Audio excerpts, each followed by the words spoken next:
Oh, I should probably mute my stream. There we go. And I think let's just jump into it.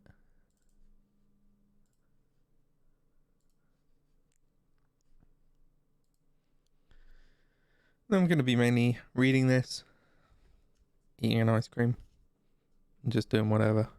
I doubt this is going to be particularly intense.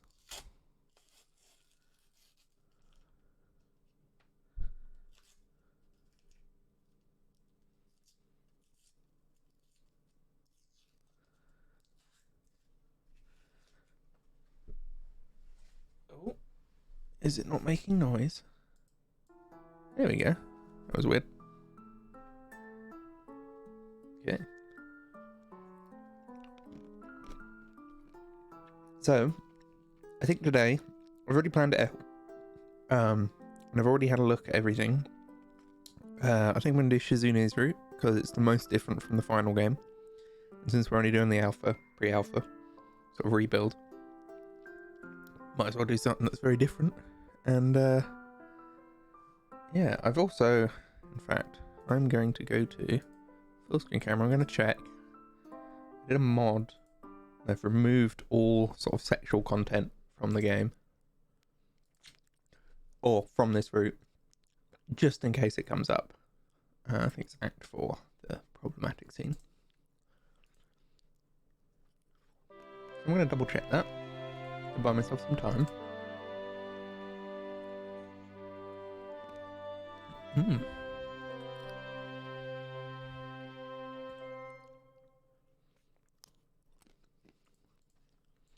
Okay, let's go to options. Okay. I believe it's in Act 4.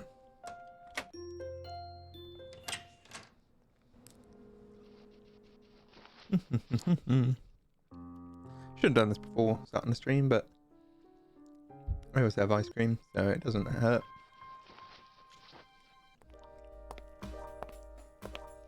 I've also already planned out the route to make sure I get the right ending.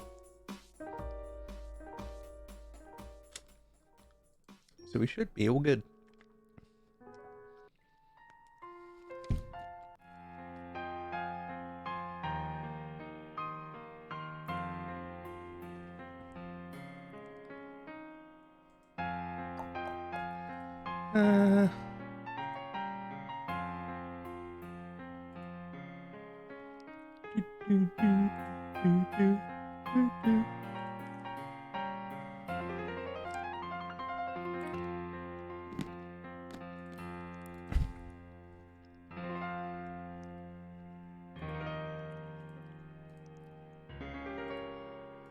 Do that.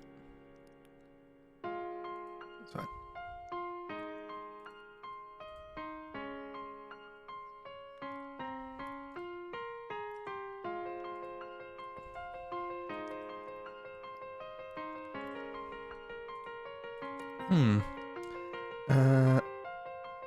There we go.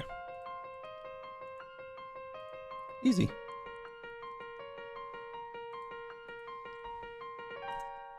Right.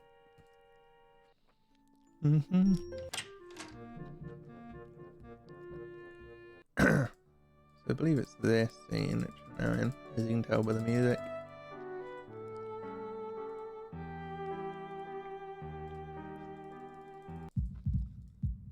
Okay.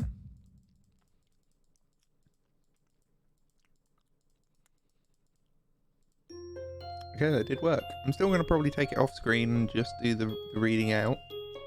When we get to those scenes, just to... I know where they are. I know what happens. Just to avoid any possible... There is no nudity in the game at the moment. Taking it all out, so we should be safe. Should be.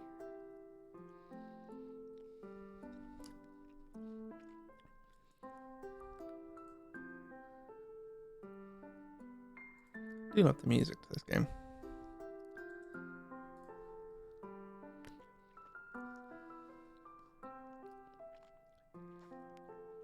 In fact, I'm going to go to the coming soon because I just want to finish this ice cream. It's a delicious mint chocolate chip ice cream. So I'll be back soon.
All right, we're back. We're ready to go. So, in the words of a powerful... Wait, no. I was going to misquote that. Never mind. Let's just go.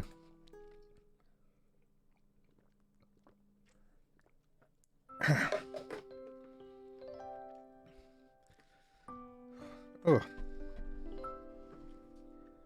Oh, not ready for this. One moment.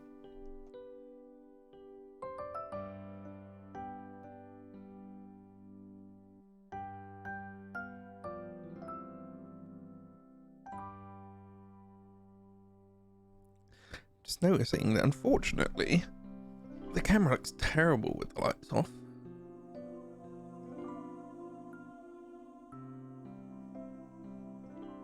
It doesn't look much better with it on.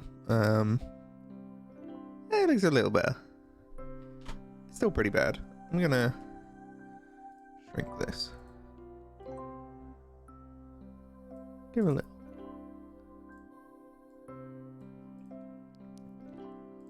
But then it looks terrible because of its position. All right, it's an old game and it's in 4x3, so let's just deal with it. Okay. A light breeze causes the naked branches overhead to rattle like wooden wind chimes.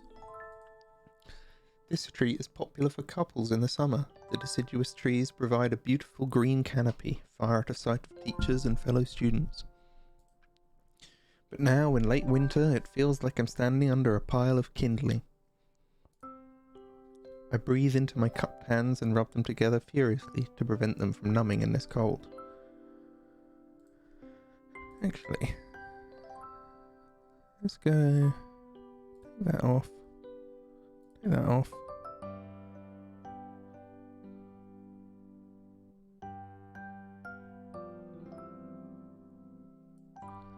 Let's do this instead.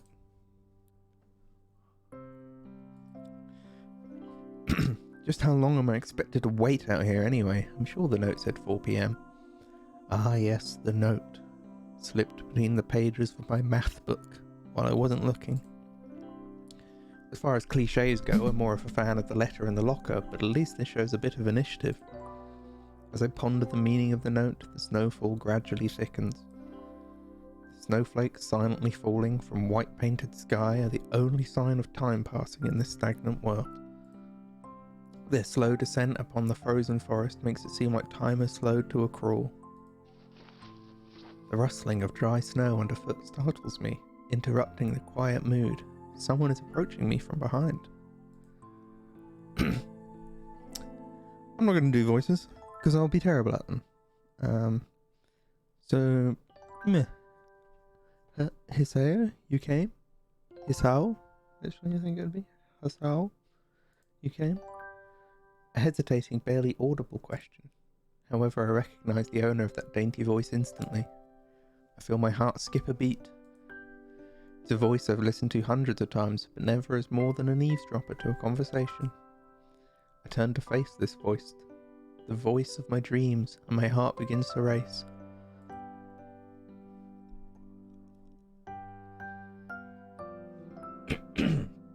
Oh. Iwanako? I got a note telling me to wait here. It was yours? Damn it, I spent all afternoon trying to come up with a good line, and that was the result? Pathetic. Yes, I asked a friend to give you that note. I'm so glad you got it. A shy, joyous smile that makes me so tense I couldn't move a single muscle, even if I tried.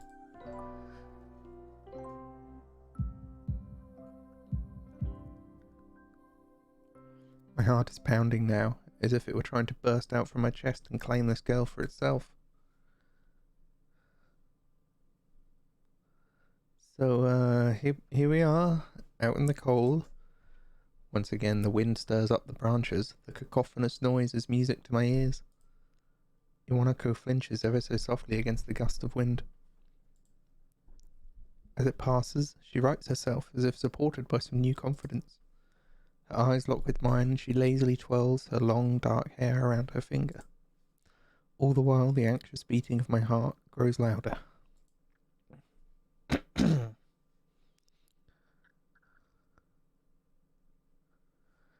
My throat is tight. I doubt I could even force a word out if I tried. You see, I wanted to know if you'd go out with me. I stand there motionless, save for my pounding heart. I want to say something in reply, but my vocal cords feel like they've been stretched beyond the breaking point. Hisao? I reach up to try to massage my throat. This only sends spikes of blinding pain along my arms. Hisao? My whole body freezes, save for my eyes, which shoot open in terror. Oh, this is different music to the full game. Hisao! The beating in my chest suddenly stops and I go weak at the knees. So I'll use this opportunity to sort of explain, not that anyone's here, but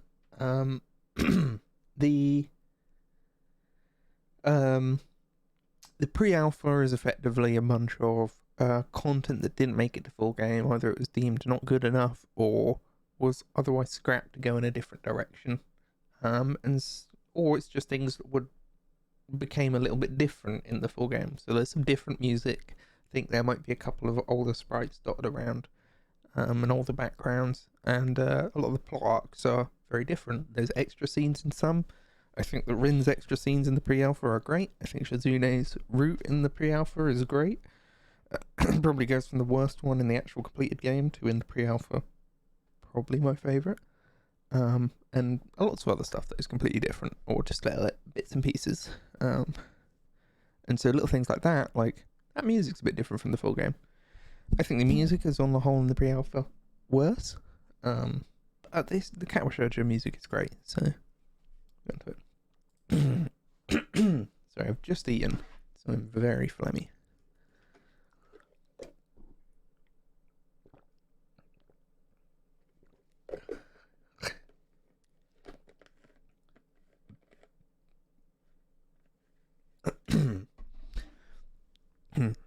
The world around me, the canopy of bare branches, the dull winter sky, Iwanako running towards me, all these fade to black. The last things I remember before slipping away are the sounds of Iwanako screaming for help and the incessant clatter of the branches above.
It's been 4 months since my heart attack.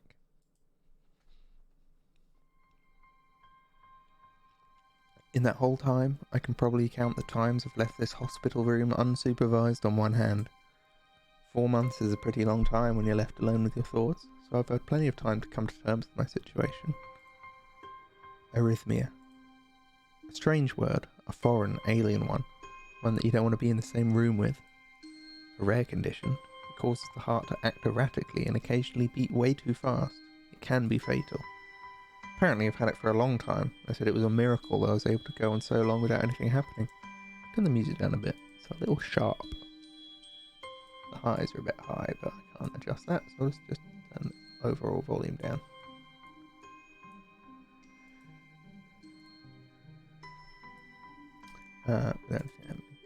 Is that really a miracle? I guess it was supposed to make me feel better, more appreciative of my life. It really didn't do anything to cheer me up. My parents, I think, were hit harder by the news than I was. They practically had 2 hemorrhages apiece. They'd already had a full day by then to digest everything. To them it was all fresh. They were even prepared to sell our house in order to pay for a cure. Of course there isn't a cure. Because of the late discovery of this condition, I've had to stay at the hospital to recuperate from the treatments. When I was first admitted, it felt as if I was missed. For about a week, my room in the ward was full of flowers, balloons and cards, but the visitors soon dwindled, and all the get-well gifts began trickling down to nothing shortly after. I realised the only reason I'd gotten so many cards and flowers was because sending me their sympathy had been turned into a class project. Maybe some people were genuinely concerned, but I doubt it. Even in the beginning, I barely had visitors. By the end of the first month, only my parents came by on a regular basis. Iwanako was the last to stop visiting. After 6 weeks, I never saw her again. We never had that much to talk about when she visited anyway. We didn't touch the subject that was between us on that snowy day ever again. The hospital? It's not really a place I'd like to live in. The doctors and nurses feel so impersonal and faceless. I guess it's because they're in a hurry and they have a million other patients waiting for them, but it makes me feel uncomfortable. For the first month or so, I asked the head cardiologist every time I saw him for a rough estimate of when I'd be able to leave. He never answered anything in a straightforward way, told me to wait and see if the treatments and surgeries worked. So I idly observed the scar that those surgeries had left on my chest slowly change its appearance over time, thinking it was some kind of an omen. I still ask the head cardiologist about leaving, but my expectations are low enough now that I'm not disappointed anymore when I don't get a reply. The way he shuffles around the answer shows that there is at least some hope. At some point I stopped watching TV, don't know why, I just did. Maybe it was the wrong kind of escapism for my situation. Started reading instead. There was a small library at the hospital, although it was more like a storeroom for books. I began working my way through it, one small stack at a time. After consuming them, I'd go back for more. I found that I liked reading, I think I even became a bit addicted. Started feeling naked without a book in my hands. But I loved the stories. That was what my life was like. The days became increasingly harder to distinguish from each other, differing only by the book I was reading and the weather outside. It felt like time blurred into some kind of gooey mass I was trapped inside, instead of moving within. A week could go by without me really noticing it. Sometimes I'd pause in realization that I didn't know what day of the week it was. But other times, all the things that surrounded me would painfully crash into my consciousness through the barrier of nonchalance I'd set up for myself. The pages of my book would start to feel sharp and burning hot, and the heaviness in my chest would become so hard to bear I had to put the book down and just lay down for a while, looking at the ceiling as if I was going to cry. But that happened only rarely. I couldn't even cry. So also say, the intro to Katawa Shoujo, quite long. It's not too changed from the base game. I don't know if we're not going to finish this tonight. I will say that with almost certainty. But maybe we'll get into Shizune's route, actually see some new stuff. And if not, maybe we'll come back to it. I like the game. Streaming is a bit difficult to do, but maybe I'll do more. But let's keep going. Today, the doctor comes in and gives me a smile. He seems excited, but not very. It's like he's trying to make an effort to be happy on my behalf. My parents are here. It's been a few days since I've last seen them. Both of them are even sort of dressed up. Is this supposed to be some kind of special occasion? It's not a party. There is this ritual the head cardiologist has. He takes his time sorting his papers and setting them aside as if to make a point of the pointlessness of what he just did. Then he casually sits down the edge of the bed next to mine. He looks me in the eye for a moment. Hello, Hisao. How are you today? I don't answer to him, but I smile a little back at him. I believe that you can go home. Your heart is stronger now, and with some precautions, you should be fine. We have all your medication sorted out. I'll give your father the prescription. The doctor hands a sheet of paper to my dad, whose expression turns wooden as he reads it quickly. So many. I take it from his hand and take a look at myself, feeling numb. How am I supposed to react to this? The absurdly long list of medications staring back at me from the paper seems insurmountable. They all blend together in a sea of letters. This is insane. Side effects, adverse effects, contraindications and dosages are listed line after line with cold precision. I tried to read them, but it's so futile. Can't understand any of it. Attempting to only makes me feel sicker. All this for the rest of my life, every day. I'm afraid that's the best we can do at this point. However, new medications are always being developed, so I won't be surprised to see that list fade over the years. Years. What kind of confidence booster is that? I'd have felt better if you hadn't said anything at all. Also, I've spoken with your parents, and we believe it would be best if you don't return to your own old school. What? Please, calm down, Hisao. Listen to what the doctor has to say. Calm down? The way he says it tells me he knew full well that I wouldn't like it. Am I going to be homeschooled? Whatever of my concerns shows, it's ignored. We all understand that your education is paramount. However, I don't think that it's wise for you to be without supervision. At least, not until we're sure that your medication is suitable. So I've spoken to your parents about a transfer to a school called the Yamaku Academy that specialises in dealing with disabled students. Disabled? What? Am I? It has a 24-hour nursing staff, and it's only a few minutes from a highly regarded general hospital. The majority of students live on the campus. Think of it as a boarding school of sorts. It's designed to give students a degree of independence while keeping help nearby. Independence? It's a school for disabled kids. Don't try to disguise that fact. If it was really that free, there wouldn't be a 24-hour nursing staff, and you wouldn't make a hospital being nearby a selling point. Of course, that's only if you want to go. But your mother and I aren't really able to homeschool you. We went out there and had a look a couple of weeks back. I think you'd like it. It looks like I really don't have a choice. People with your condition usually tend to live long lives compared to other heart problems. You'll need a job one day, and this is a good opportunity to continue your education. This is an opportunity. Don't call it an opportunity. Don't call it a goddamn opportunity. Well, you should be excited at the chance to go back to school. I remember you wanted to return to school, and while it's not the same one, a special school. That's an insult. That's what I want to say. To step down. It's not what you think. All the students there are pretty active in their own sort of way. It's geared towards students that can still get around and learn, but just need a little help in one way or another. Your father's right, and many of the graduates of the school have gone on to do amazing things. A person doesn't have to be held back by their disability. One of my colleagues in another hospital is a graduate. I don't care. A person doesn't have to be held back by their disability. That's what a disability is. I really hate that something so important was decided for me, but what can I do about it? A normal life is out of the question now. It's funny, I'd always thought my life was actually kind of boring, but now I miss it. I want to protest, I want to blame this lack of reaction on shock or fatigue. I could easily yell out something now, something about how I can go back to school anyway, but no. I don't say anything.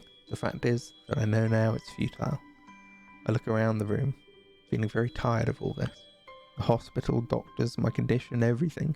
I don't see anything that would make me feel any different. There really isn't a choice.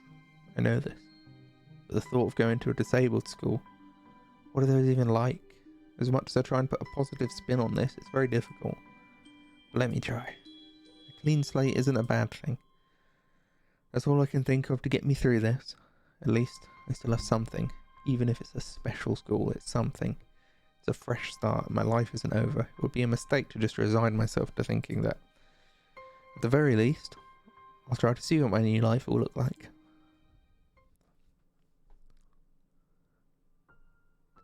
Do, do, do, do. Yeah.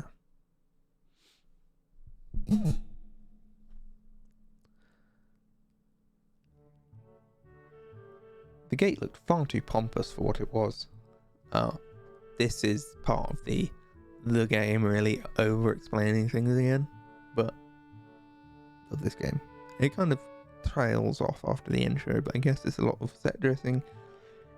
Go really over the top for a while so that then eventually you go, let's go. But also it kind of feeds into how Hisao sort of feels about the thing. He's basically been in his head for so long. Of course he's going to overthink things. Not to mention he's going to immediately have so many opinions on things. I keep snapping next to the microphone. He's going to immediately have so many opinions on things that it kind of makes sense. But it does drag. But I think it feeds into him. The gate looked far too pompous for what it was. In fact, gates in general seem to do that, but this one especially so. Red bricks, black wrought iron and grey plaster assembled into a whole that didn't feel welcoming at all. I wondered if it looked like what a gate for a school should look like, but couldn't really decide. Probably not. Of course, I didn't want to get stuck on thinking about the gate for too long, so I entered through it with a brisk pace that felt surprisingly good. Moving forward feels good. So I walked towards the main building of Yamaku Academy with this brisk pace. I'm alone, as my parents were taking my stuff to the dorms, and there's supposed to be someone waiting for me. The grounds are incredibly lush, filled with green. It doesn't feel like the kind of grounds a school would have, more like a park with a clean walkway going past trees and the smell of fresh cut grass and all other park-like things. Words like clean and hygienic pop into my mind. It makes me shudder. I shake them off. Stay open-minded now. It's your new life. You have to take it as it comes. That's what I tell myself. A few big buildings loom behind the leafy canopies, too big and too many for just a school. Everything seems off. It's different from what I thought I knew about schools. It's an uncanny valley. Even though I was told this is my new school, at the back of my mind, it doesn't feel like one. I wonder if the feeling is real or caused by my expectations of a school for the disabled. Speaking of that, I don't see anyone else here. It's kind of eerie. It makes me wish there was somebody here so I could anchor myself to something tangible instead of having this feeling I stepped into another dimension. The trees hum with the wind and green hues flashing all around me catch my attention. Whoa. It makes me think about hospitals again. How they say that the operating rooms are painted green because green is a calming colour. So why am I feeling anxious despite all this greenery? Oh, I hear a cat. One moment, I have a cat to feed.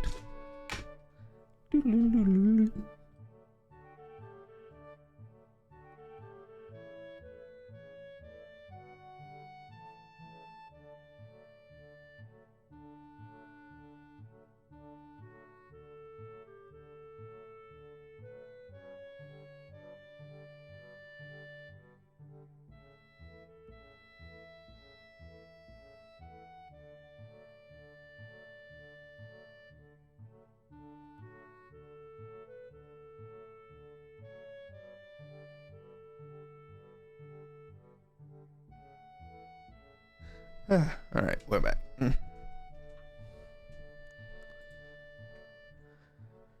Only after I stand in front of the haughty main building, I surprise myself by realizing why the gate bothered me. It was the last chance I had to turn back, even if I had no life I could return to. But still, after entering, there was absolutely no way I could go back anymore. With this realization set in my head and feeling nervous, I open the front door. A tall man with bad posture notices me as I enter. We're the only people in the lobby, so it's only logical. You must be Nina Niki? Nakai. So you are. Excellent. I'm your homeroom and science teacher. My name is Muto. I'm going to try and not do the Japanese pronunciation, but I'm also absolutely will continue to do so. And I will do it badly. But forewarned. Welcome. We exchange a handshake that is neither firm nor sloppy, and he looks at his watch. The head nurse asked you for a brief check-in visit, but there's no time for that now. Oh, should I go later? Yes, afternoon is probably fine. We should get going and introduce you to the rest of the class. They're waiting already. Waiting for me? I don't really like being the centre of attention, but I guess it's inevitable in a situation like this. Somehow, not knowing what is waiting for me makes me feel really nervous. Thinking of this, I almost missed what the teacher is saying. Do you want to introduce yourself to the class? Yeah, of course. Yeah, sure. I mean, isn't that normal? Of course, but not everyone likes to be the centre of attention. I'm probably one of those people, but I guess I should be the one to give the first impression of myself. Right, but it's no problem. Let's go then. I think the cat wants to get out now, so 1 second.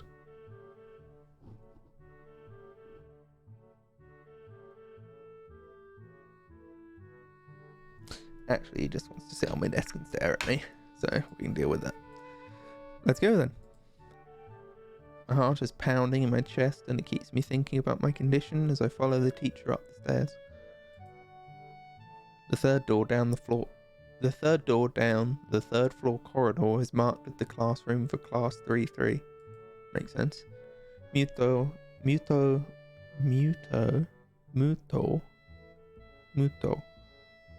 opens the door and enters.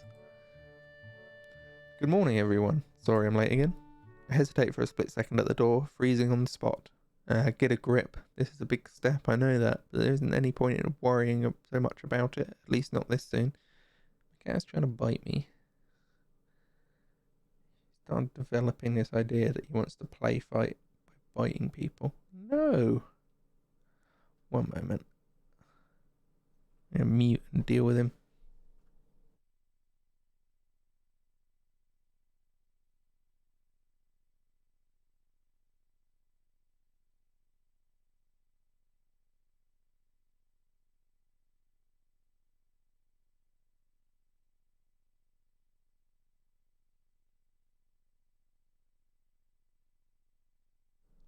Just gave him some attention and kicked him out. He should be happy now. Get a grip. This is a big step. I know that. There isn't any point in worrying.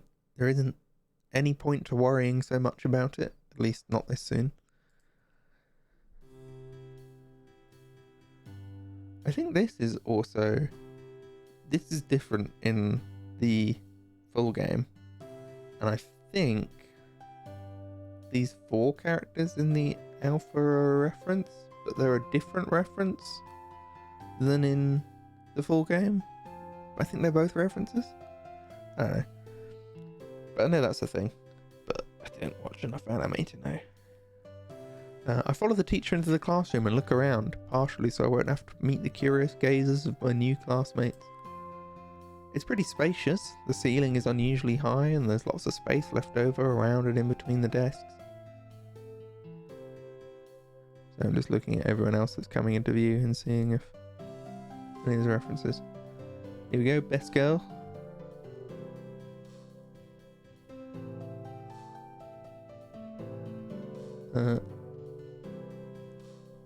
Is this?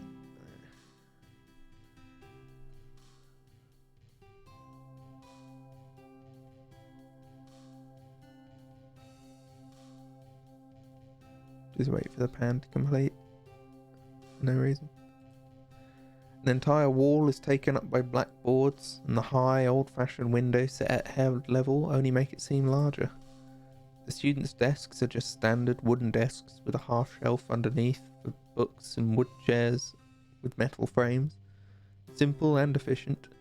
They haven't got the little under thing though. Here. Terrible. I stop walking in front of the classroom and face the other students. They all look normal, like students in any other school, but then why would they be here? They're probably like me and have something wrong with them, only it's just not immediately obvious. Then I notice that one of the girls seems to be missing the thumb of her right hand. It's a little jarring. Despite the natural tendency to listen when someone's talking about you, I tune out the teacher's speech halfway through while he introduces me to the class. I notice a flash of dark hair and see that someone is looking at me. A girl with really long straight hair that is pretty eye-catching. As she sees me looking back at her, she covers her face with her hands as if it will make her invisible. With one boy with a cane leaning against the lockers at the rear of the class. It's weird seeing someone so young with a cane. Another girl seems to be making some weird hand motions. Sign language? She peers at me over the rims of her glasses. Then goes back to whatever she's doing. She's kind of cute. So is the cheery looking girl with pink hair sitting next to her. She's really hard to miss. Don't know how I didn't notice her the moment I walked in. Please welcome our newest classmate. He claps his hands and so does everyone else, except one girl in the front row who has only one hand. I cringe a little, but I hide it by bowing and thanks for the applause I did not deserve. Some S's. Maybe I should turn my de-esser up.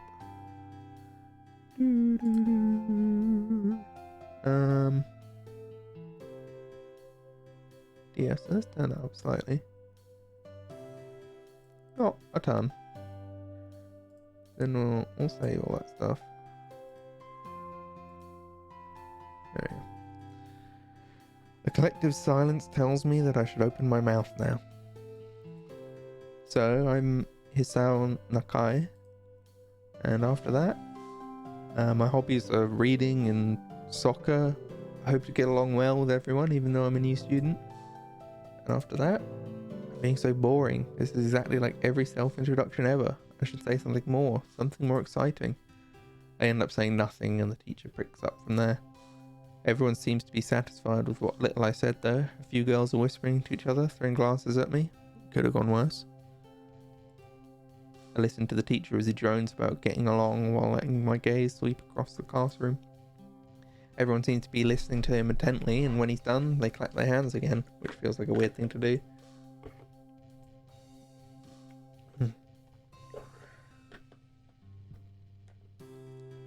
The front row girl claps on this round with her one hand against her other wrist that ends in a bandaged stump. It makes me feel a little bad. We're going to be doing some group work today, so that'll give you a chance to talk with everyone. Is that okay with you? Yeah, it's fine with me. That's good. You can work with Hakamichi. She's the class representative. She can explain everything you might want to know, and who else would be able to do that better, right? How could I know? The teacher passes out the day's assignments and announces that we'll be working in groups of 3. Hits me that I don't know who Hakamichi is. Slow. The teacher seems to catch my helpless expression. Alright, Hakamichi is right there. Shizune Hakamichi. As he calls out her name, the cute, bubbly-looking girl with bright pink hair and gold eyes waves her hand at me. Take a seat next to her by the window. Hey, I guess you're Hakamichi, right? It's nice to meet you. What? I'm caught off guard by her laughter. It's nice to meet you too, but I'm not Hakamichi, I'm Misha. This is Hakamichi Shi-chan. So that's cute. Giggling, Misha points to the girl next to her. The one I saw using sign language before. It looks like she's been staring at me the whole time. She nods once nonchalantly to show that she acknowledges my presence, but only barely. This is different music to the full game too. This is odd. She has short, yet carefully, neatly brushed hair, a pair of oval-shaped glasses balanced on the tip of a dainty nose, and dark blue eyes that seem to alternate every few seconds between analytical and slightly bored. It's nice to meet you.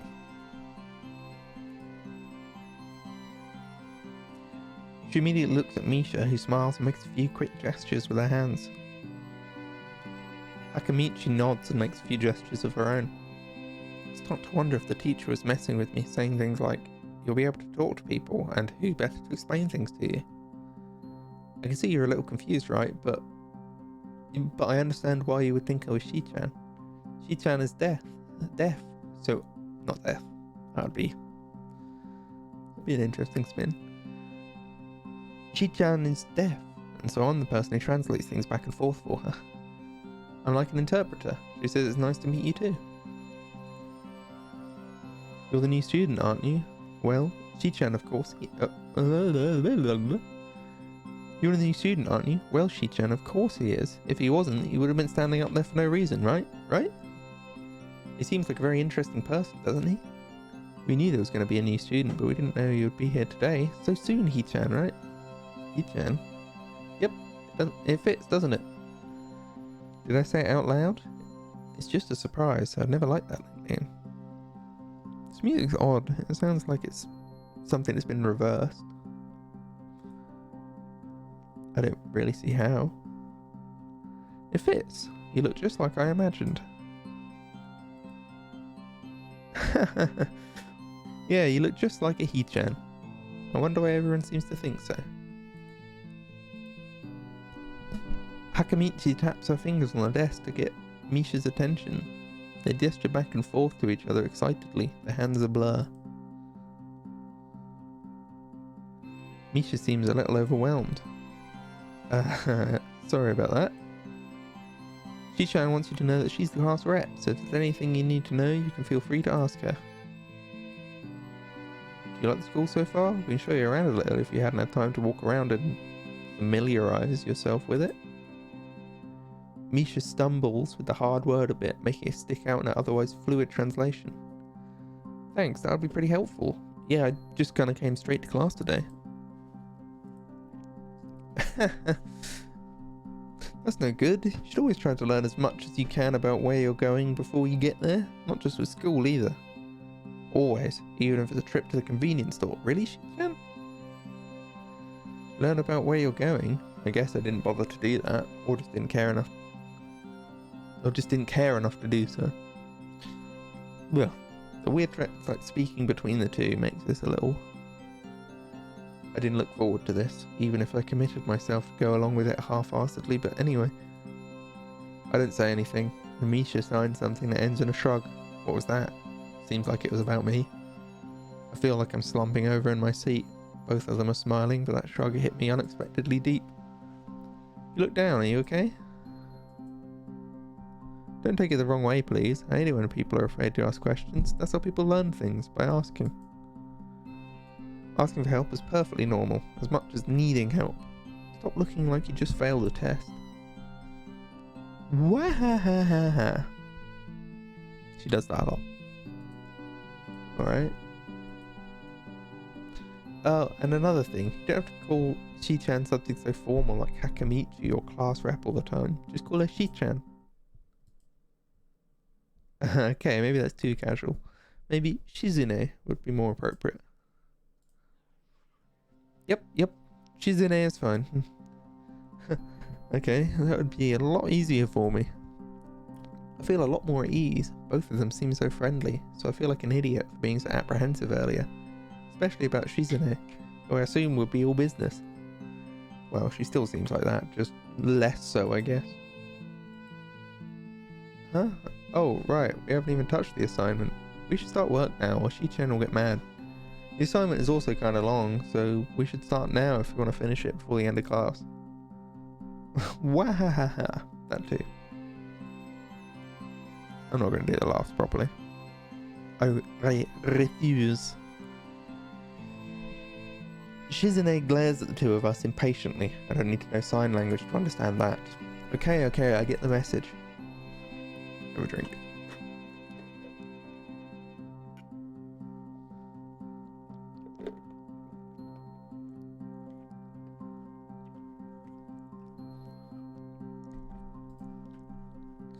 After class, we can take a walk around the ground together.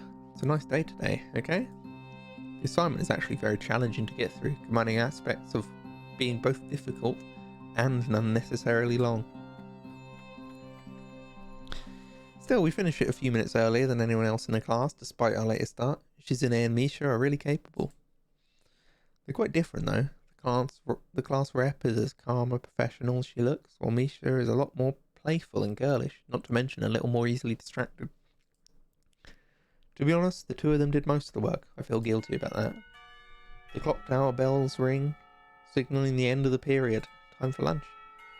Without knowing what else to do, I follow Misha. It's beckoning me into the hallway and down the stairs. We descend even below the lobby where I met Muto, down to the bottom floor. Just like everything in this school, the cafeteria seems too spacious, oddly modern in contrast to the classic exterior.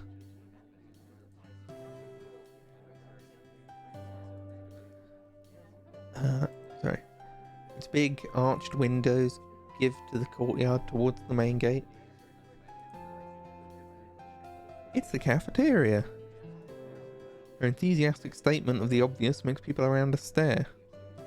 But Misha doesn't seem to care, so we proceed to the next line. Proceed to the line. Blue. Oh, sorry, I'm having Twitter try and give me analytics for no reason. Outstanding move. Her enthusiastic statement of the obvious makes people around us stare, but Misha doesn't seem to care, so we proceed to the line. There is a rather long list of menu options, which seems great until I realise that many of them are to accommodate students who need special diets. How nice. Almost feels like I'm back at the hospital, eating portions measured with scientific precision to meet the needs of the patients. I pick something at random and follow Shizune to a table sitting opposite of her. As I nibble indifferently at the food I'd rather not eat, Misha pokes me in the side to get my attention and points to Shizune. I don't understand signs, so the point escapes me. Maybe looking at the person who talks to you is proper and polite. Do you want to know something? What? About anything. We're your guides, so you should ask if there is something. I wonder. Ask about Shizune's deafness. Shizune intrigues me and I kind of want to ask something about her. I can't really ask about something that personal, can I? I can't come up with anything else to ask, so I just focus on my food while the girls talk between themselves. Misha and Shizune sign back and forth very animatedly, throwing sideways glances at me, but Misha refrains from translating. Maybe they're talking about secret girl stuff or something. Maybe they are. I quickly notice a conversation in sign is not enough to fill a silence. We arrive in the classroom early, but we're not the first. I think this drum beat is expanded in this alpha version. I think it got sort of brought down in the release, but this is different. I'm fairly certain.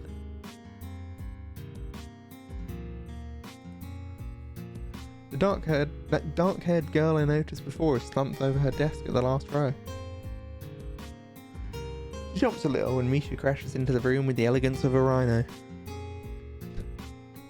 She shrinks deeper into her seat. I can feel her tension all the way from here, as if she's slowly turning into stone just from our presence. It definitely isn't. There is a full screen mode where it breaks. Yeah, it's fine. Misha and Shizune either don't notice or don't mind it, as they walk directly past her to their seats and begin to converse.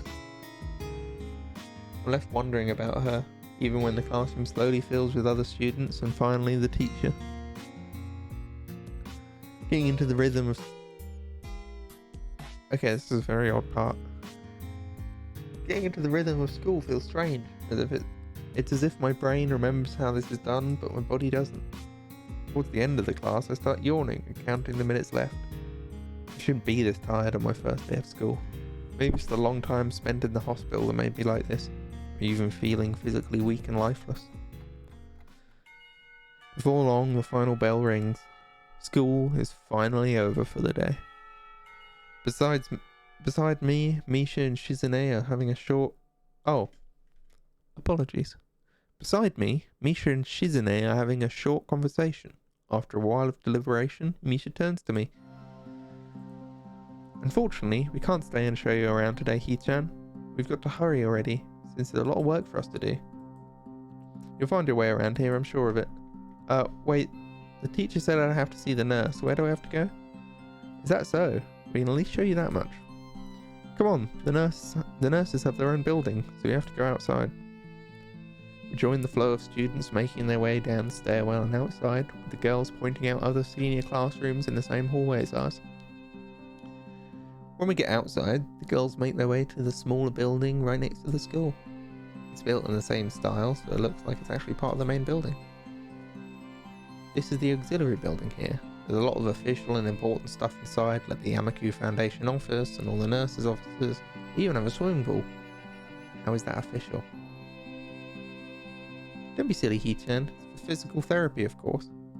Anyway, all the nursing staff facilities are in there too. The head nurse's office is on the first floor. You'll be fine from here, right? We'll be going then. See you tomorrow. A whole building for stuff that has nothing to do with the actual education? I guess it's necessary for a place like this. I walk in hoping that this really will only be a quick visit, like the teacher said. On a white door on the left is a green cross with the text, Head Nurse, and a nameplate. A voice from the inside responds to my knock almost immediately, but I can't quite make it out. It sounded a bit like an invitation to open the door, so I invite myself further in. The room is not large and it smells strange, but a friendly-looking man turns around at his office chair to face me as I enter. His desk is neat and tidy, but the bin under the table is overflowing with used medical utensils. There's at least a dozen coffee cup rings lingering on the desk. Hello there, what can I do for you today? He is young-looking and sort of rugged, but the dimples in his cheeks wash that impression away when he smiles. You the nurse? He smiles like a person who's heard this very same question hundreds of times. Why, yes I am. It says so on the door, no? You can call me by my name, or just the nurse, like everyone else. Of course, I shake off my confusion, realizing I should grab his extended hand. This is definitely different. I think that bass line is new. That's new. What jazzier, this soundtrack. I think I joked to friends when this first came available that it's going to be the exact same game except all the music is going to be jazz funk instead. And then stuff like this started playing and I was like, no fucking way. There is a lot of other different stuff, but mainly the jazz funk soundtrack. I have that one. Of course I shake off my confusion, realising I should probably grab his extended hand. His handshake is rather firm and friendly. Right, I'm the new student and my homeroom teacher told me to come and meet with you. My name is Hisao Nakai. His eyes light up with revelation and he snaps his fingers. Oh, you're that Nakai. I was just reading your file in the morning. Some kind of chronic arrhythmia and related congenital heart muscle deficiency, right? He gestures me to sit down in a vacant armchair in front of his desk. Yes. Good, well you've probably been briefed about the school enough, so I'll just go over this quickly. We have all kinds of facilities available, mostly physical therapy and such. There's always someone from my staff around, even at night, and never hesitate to call us if there's a problem. The famous 24-hour nursing staff. Wow, this is like a hospital. Well, not exactly. For instance, we don't do brain surgery here. His joke feels so out of place that I'm left thinking why he even said it. Yeah, just that it's really weird to have so many medical people at a school. You'll get used to it. I'm not so sure of that myself, but I don't let the nurse know about it. Now, let me just find your file again. While he searches for something from his computer and shuffles stacks of paper around, I let my gaze wander around the room. It's the epitome. Not really accent, I'm wondering if it's tone, the American pronunciation. It's the epitome of generic, I'd like to say. Beige walls and ceiling, dark grey laminate flooring, and all the equipment you'd expect from a school nurse's office. Even the ridiculous educational posters are hanging on all four walls, reminding me to eat properly 3 times a day and from all the food groups. Smiling, the nurse draws a thick file from a stack of similarly thick files and opens it. So, you already have medication for the arrhythmia, just remember to take your pills every morning and evening, or it won't be much help. Apart from that, do you do any sports? Rash stuff, like, I don't know, boxing? He grins to his own joke, but I don't. Well, I played soccer occasionally with some classmates. Alright, I'm afraid I'm gonna have to recommend you refrain from doing that, at least for the time being. Oh. My lack of reaction makes him raise an eyebrow, but really, I'm not too bothered by him forbidding me to kick a ball around. I guess I never did it out of burning passion for the sport, just to have something to do. Any kind of concussion might be very dangerous to your heart, and risking another attack is not a good idea. So, just throw in by the word concussion, meaning reference to the heart. Go on. Was the previous one caused by a sudden concussion to the chest area? There's no mention of the cause in your papers. Not exactly. I sidestep the question acceptably, and he glances at me over his papers with a more serious expression on his face. Still, you need to keep your body healthy, so some exercise would be good. We have physical therapy and such available, as I said, but I don't think you really need such heavy measures. Just get some light exercise regularly. Brisk walks or even light jogging, jumping rope, that sort of thing. Swimming maybe? There's a pool here. So I was told. You are? Very good. Anyway, I'm sure you've been told this before, or just need to be...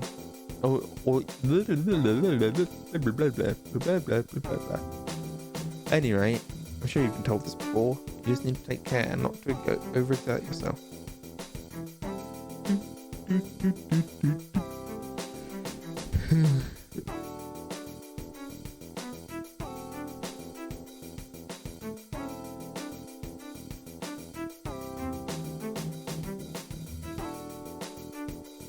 Sorry, I'm getting alerts on Twitch for no reason. I don't want these.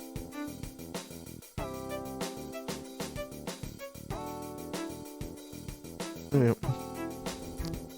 Why is it still bugging me about things? I don't care. Whatever. Yeah. He wags his finger to emphasise the point. No need, really. I've heard this 1,000 times already. Absolutely no unnecessary risks. Take care of yourself. Okay. He goes over my papers one more time and sets them on the desk, obviously content. Good. That's it then. Come meet me if you ever need anything. Oh, I should out before I even realise it. Quick visit indeed. Oh my god. Yawn. I end up standing in front of the main building and the auxiliary building, although to my eyes, they still look one and the same. It's the first real look I get at the other students, so I watch people coming out of the school, going towards the gate or the dorms. Everyone seems to know where they're going. And I still keep thinking that most of them don't look too special for being students at a special school. Then again, neither do I. This music's different. That drum beat is... got some more flourishes.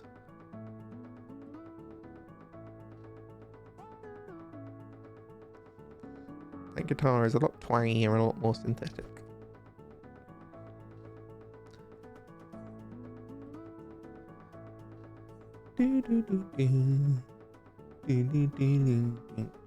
Just get with Shoujo soundtrack on Spotify, because it's amazing.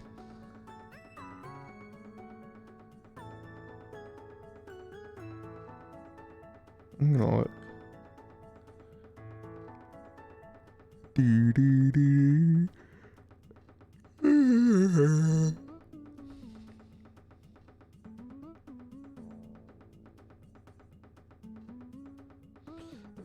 Oh, someone's made a playlist for it.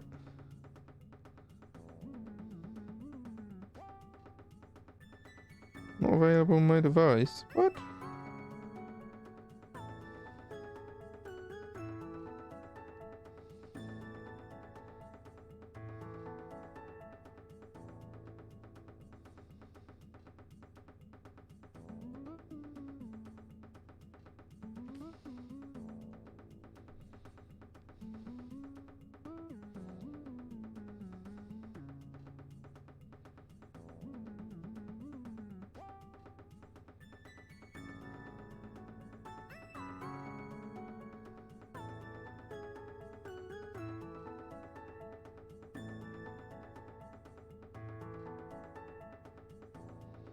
What is this? Sorry, I've gotten distracted now.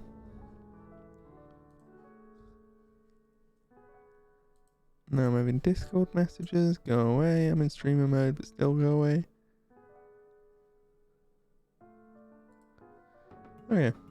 Let's carry on. And I still keep thinking most of them don't look too special for being students at a special school.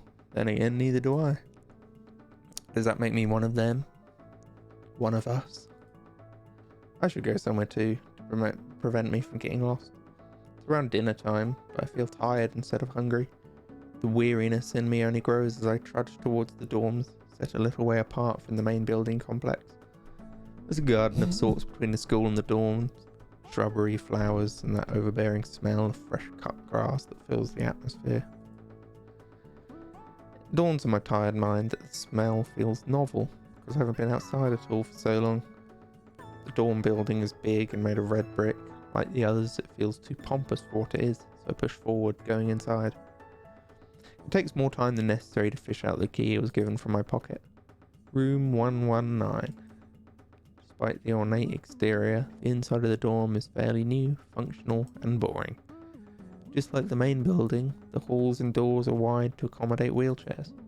I poke my head around the corner of the common room door. Inside, a few students are watching the television. One nods and gives a quick hello before turning back to the TV.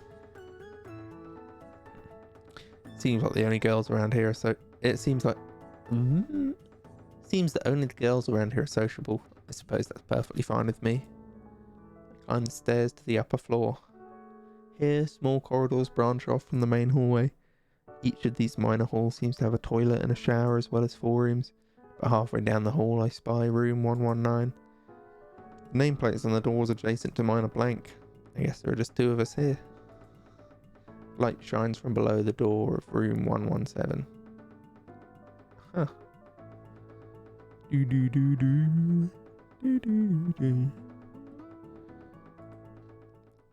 Hello, is anyone home? From inside I hear a few movements, then the clicking of way more locks than I thought these doors had. After a moment, the door squeaks open. I know Kenji's music is different. A bespectacled boy is standing in the doorway. Oh my god, very different. He's looking at me very intently through his extremely thick eyeglasses. Who is it? Blind? No, at least not completely. Why would he have eyeglasses if he was? He leans closer to me until our noses are almost touching. His breath stinks of garlic. His Sao Nakai are moving into the next room. I thought I should introduce my... Oh, turn the music down again.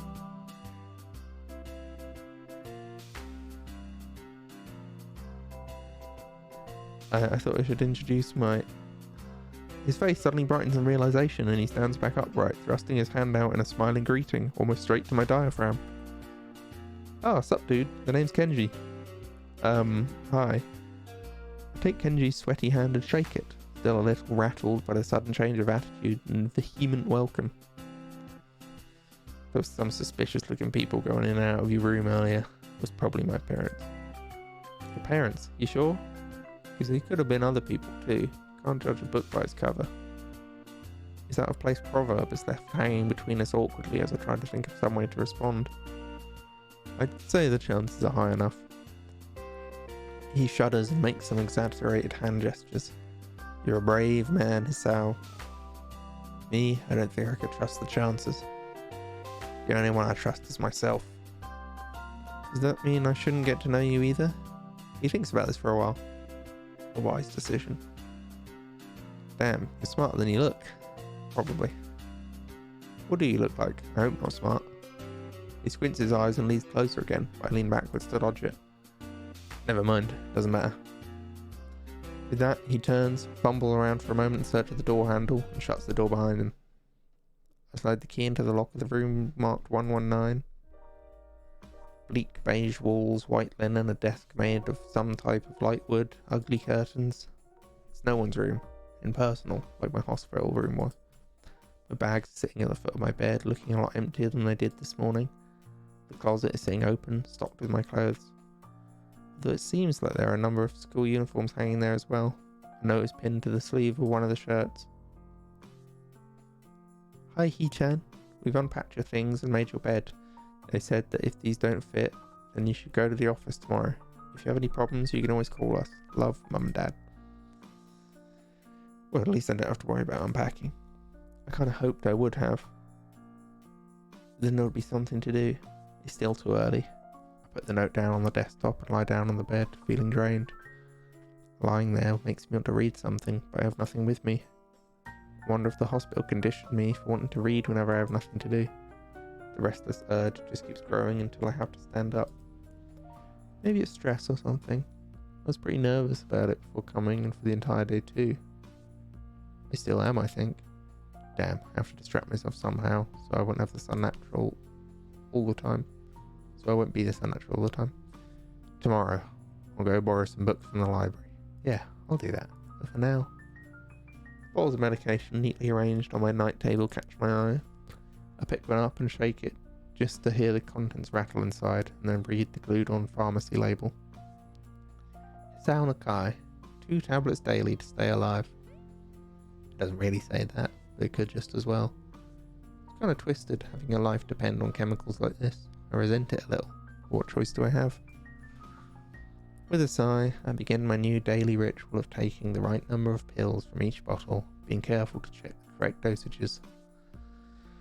I lie down again, feeling hollow and uncertain. After that, I keep staring at the blank, unfamiliar ceiling for a long time. It doesn't start looking any more familiar, not even after darkness falls and long shadows draw across my room like fingers. The sheets feel slightly more uncomfortable. God. I'm struggling, clearly.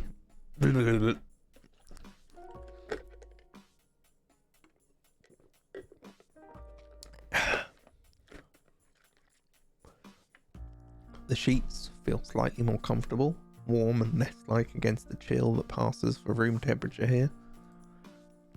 Soon the lighter shade of darkness that is the ceiling looks like every ceiling does at night, and becomes the only thing I recognise anymore. The night beckons me to sleep, and I feel the coldness, unfamiliarity and fear creeping up my spine once again. I keep drifting further away from the world I knew.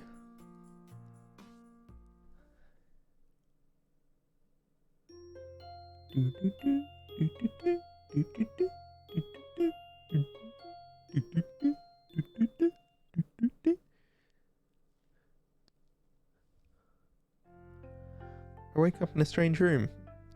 Solid morning light shimmers against the light grey ceiling. I had forgotten to draw the curtains closed last night. This is my room, isn't it? My room. This is the third room this year that I'm supposed to call mine. Various things around here remind me that indeed it's me who is supposed to be the one living here. My bags are on the floor, my new school books on the desk, my numerous medications on the night table. I stare at the bottles for a moment, deliberating until I open a bottle, shake out a pill, and pop out a tablet from a foil sheet. Down them with a chaser of water without thinking about the chemistry. My uniforms are in the closet. I slink out from under the sheets and stretch my back before dressing up. Putting on a new school uniform feels like dressing in someone else's clothes.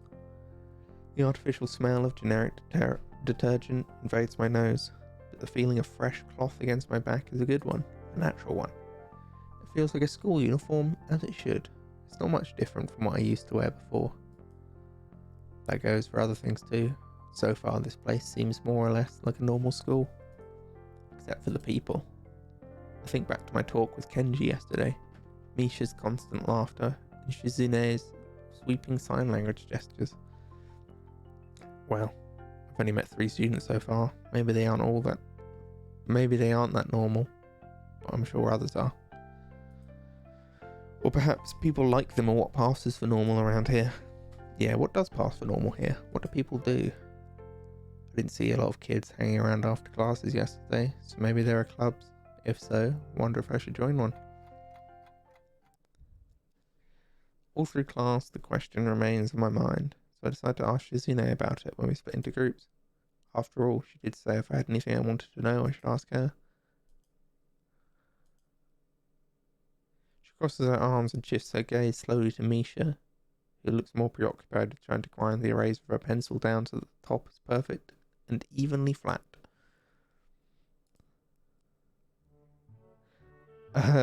Sorry, Chi-chan, is there anything you wanted from me? Oh, I see. That's a good question, He-chan. My first thought is that means she doesn't know, which is worrying. Maybe I'm being too negative. Well, anyway, Misha, please don't prove me right. Oh, that's right. Everyone is encouraged to join a club. A lot of people do so because there isn't really anything else to do. There are also school events like the festival coming up in a few days. Almost every student in the school tends to help out with it, doing whatever. So, you're actually transferred in a busy time. Maybe you can help out too. Sure. What's the festival about? Misha freezes. Wahaha. I don't know, Hichan. The truth is, it's the local event. I'm not sure I'm not from the area, so she starts signing desperately to Shizune, asking her to bail her out.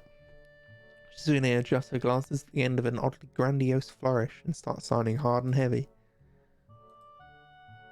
Who cares? Misha puffs out her chest as she shouts. Shizune's words are at me with a disproportionate amount of pride. Too loud. I can see heads turning to look in our direction. Not so loud. Human beings evolve with each new generation. The ideals and beliefs behind a festival will inevitably change with time. Now it's all about delicious fried food and amusing little games that you play to win prizes. The teacher clears his throat very loudly, batting his long wooden pointer against his other palm like a baton. He shoots a pointed gaze at us. Finally noticing where we are, Misha stifles a yelp and quickly quiets down. Shizune doesn't seem embarrassed at all, though, brushing it off without a care. We're in the middle of class and should be working. That's right, Shi-chan. What? That's right? Yi-chan, are you asking because you're interested in joining a club? It could have been my eyes playing tricks on me, but I think I saw a suspicious glance exchanged between them. Misha's tone has also changed, although it does that every other word anyway. God, I'm struggling. Yeah, I was thinking about it. Misha and Shizune look at each other again. I'm about to ask what they have in mind when something dark flashes in my peripheral vision, catching my attention. Out of the corner of my eye, I see the girl with long dark hair get up from her desk and slip silently towards the door. It doesn't seem like she's working in any group, and no one seems to notice her but me. I glance at the teacher, who's also looking at the dark-haired girl, go, why doesn't he say anything? Hichan, is something wrong? Do I look as uneasy as I feel? Or was Misha just looking at me, looking after the girl he left? No, nothing.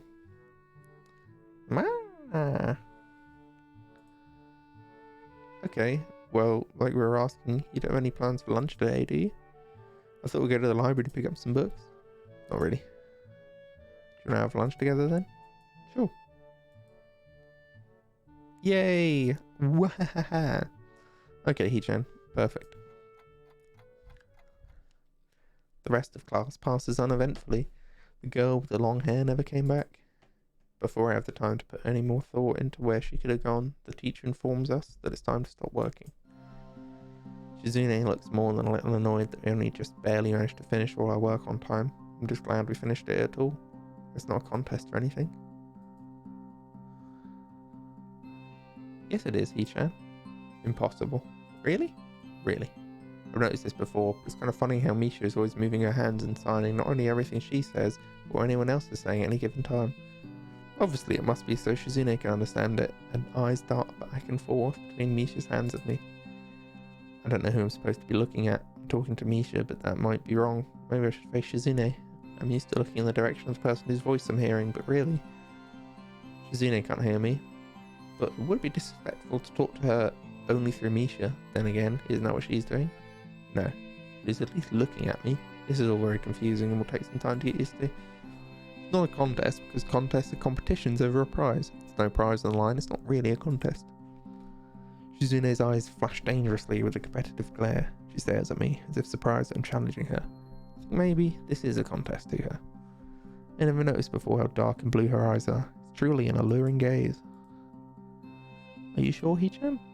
Very sure. You're wrong, Hee-chan, because I don't want to be the slowest one in the class. Therefore, what's on the line is my confidence, my abilities. The prize is the satisfaction of proving them. Wahahaha. Shizune pushes her glasses up the bridge of her nose in a very matter-of-fact way. I'd argue more, but the bell rings. She quickly gets up and picks up her bag, looking at me expectantly. I'd almost forgotten that I was supposed to have lunch with them. Where do you want to eat? Cafeteria? Ha! That's so plain. Okay, let's go. Plain? Well, I guess. My old school I like to eat outside, near the back of the building. It was a good spot, but I didn't find it until the end of my freshman year. I wonder if there's a similar place to eat here. Misha seems to imply as much. Shizune and Misha pull me towards the cafeteria, which is surprisingly not packed. Maybe some students favour eating in classrooms or outdoor. Saw some of my classmates had boxed lunches. After we finished eating, Misha picks up where we left off earlier. So Hee-chan, you wanted to know about clubs and stuff, right? Right? Right, Hee-chan. Okay, I guess it makes sense to ask first. Exchanging little nods of confirmation, they turn to face me again, and Misha straightens her posture as if she is delivering a speech. About to deliver a speech.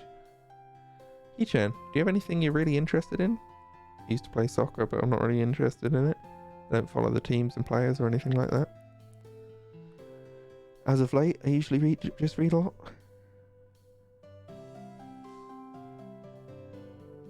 So now I'm getting fucking Twitter alerts. What the fuck? Leave me alone. I should have set this to not for under. It's fine for now. As of late, I usually just read a lot. There is a book club, right, Hee-chan? Right, but it seems like they all have all the pop members they could possibly have right now. Sorry, Hee-chan. It's a really popular club. What is that face? Ah, okay. But more to the point, Hee-chan. Does this mean that you don't have anything already in mind? Not really. Good, great. That's great, Hee-chan. Really great. Why is it so great? No reason. Well, Hee-chan, other than clubs and the upcoming festival, there is one other thing. Student council. I see. I didn't know this school had a student council. That was a very melodramatic setup, though, just to tell me that. I'm pretty sure the two of them know this, because Shizune look a little embarrassed about it, and Misha's laughing. Shizune quickly retakes control of the discussion in a manner of speaking. After all, it's still Misha as the voice, whatever she says. Right. Hee-chan, maybe you should join the student council. They could use more people. Yes, definitely, you should definitely join. Why? Well, for one, we could hang out every day, Hee-chan. Hee-chan and I are both in the student council. Actually, Hee-chan is the president. Starting to get the suspicion that Shizune and Misha might not exactly be the most unbiased people to talk about this with. As if reading my mind, Shizune quickly adjusts her glasses and signs something to Misha. Ha! Of course, we're not trying to get you to join just because we'd obviously benefit from you joining the student council, and therefore have an incentive to try and get you to. So you're admitting that? No, we admit nothing. I mean, Hee-chan, of course it would be nice if you joined and we'd appreciate it, but even without all that. But even without all that, joining student council shows a healthy interest in the workings of one school. Yep, it's true, Hee-chan. Besides, don't you want to spend time with us after school, Hee-chan?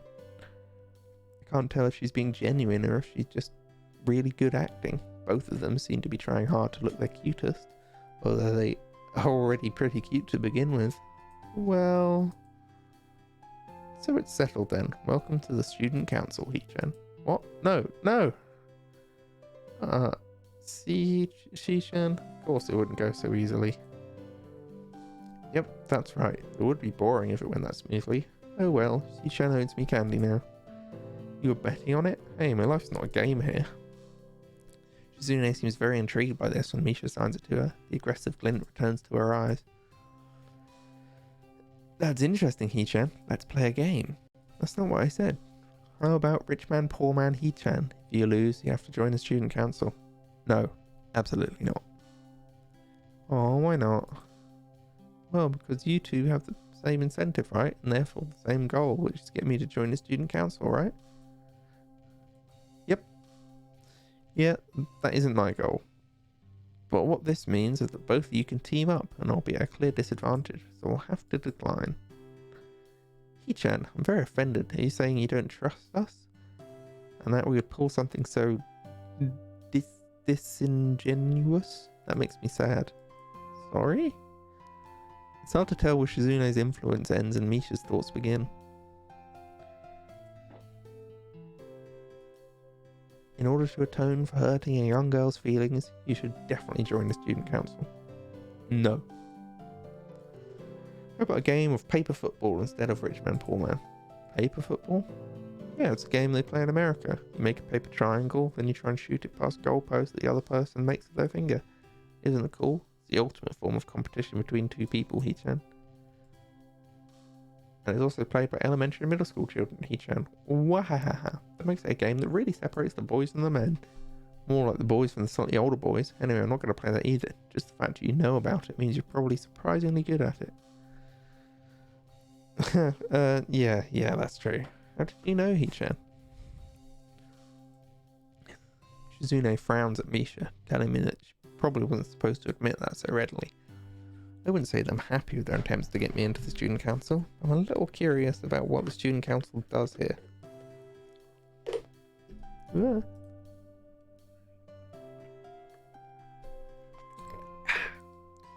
never been on one before, or even known anyone who's a member of it. So it interests me.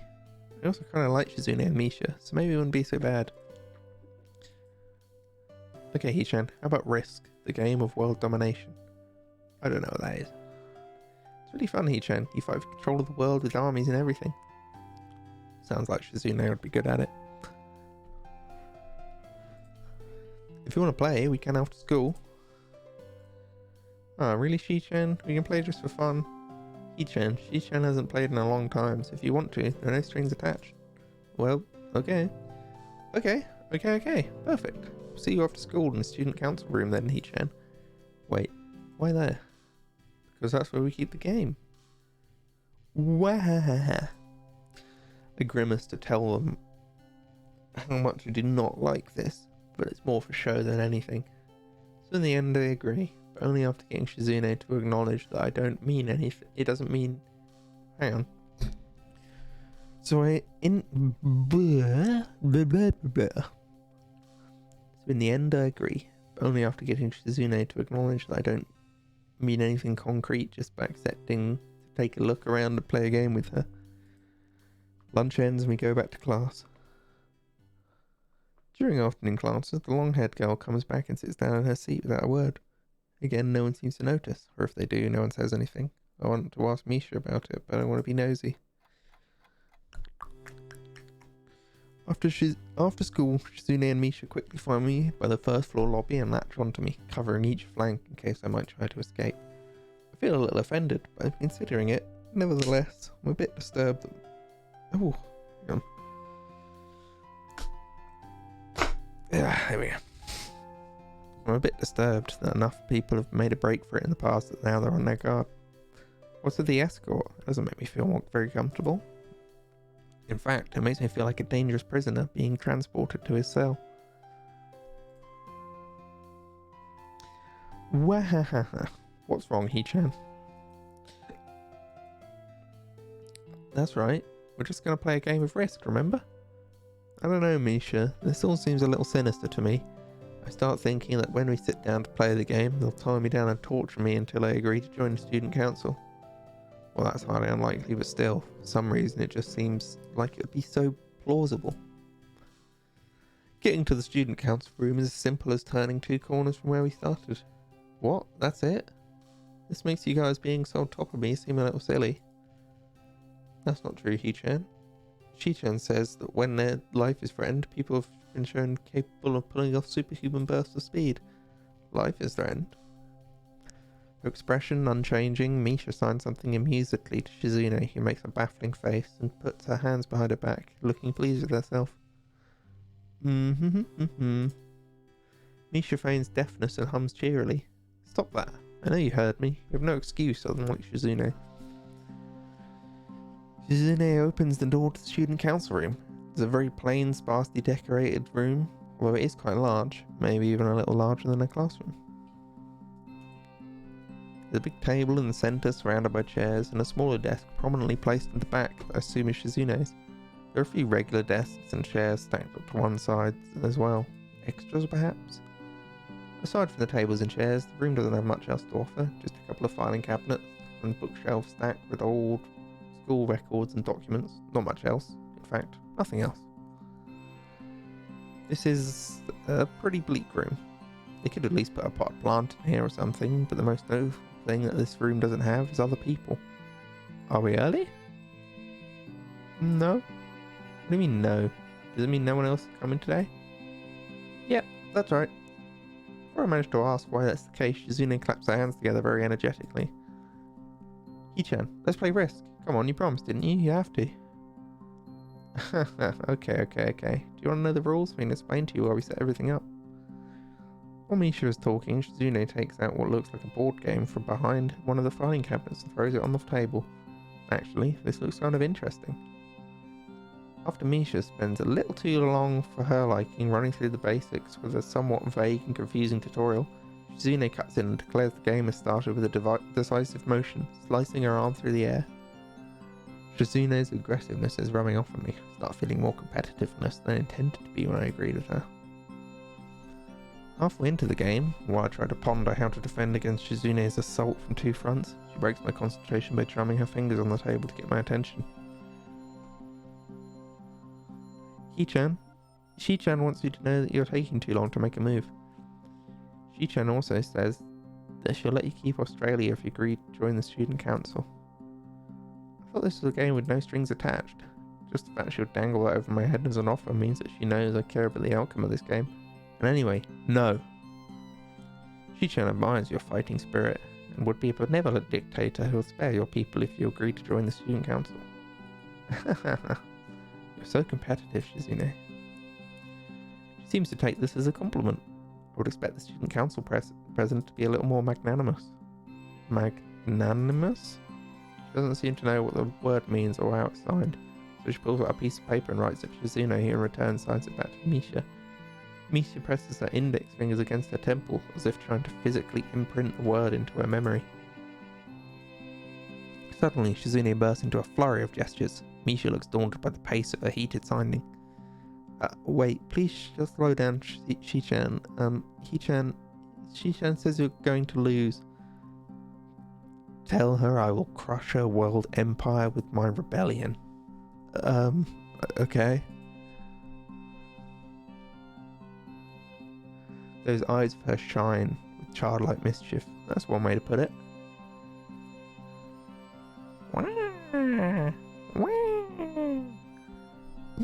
Very cat-like.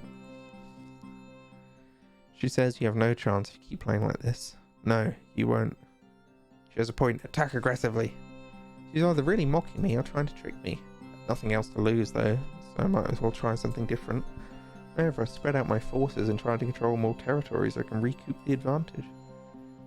Shizune seems to focus on conquering whole nations, so maybe I can sacrifice my hold on continents to gain small countries. It's worth a shot.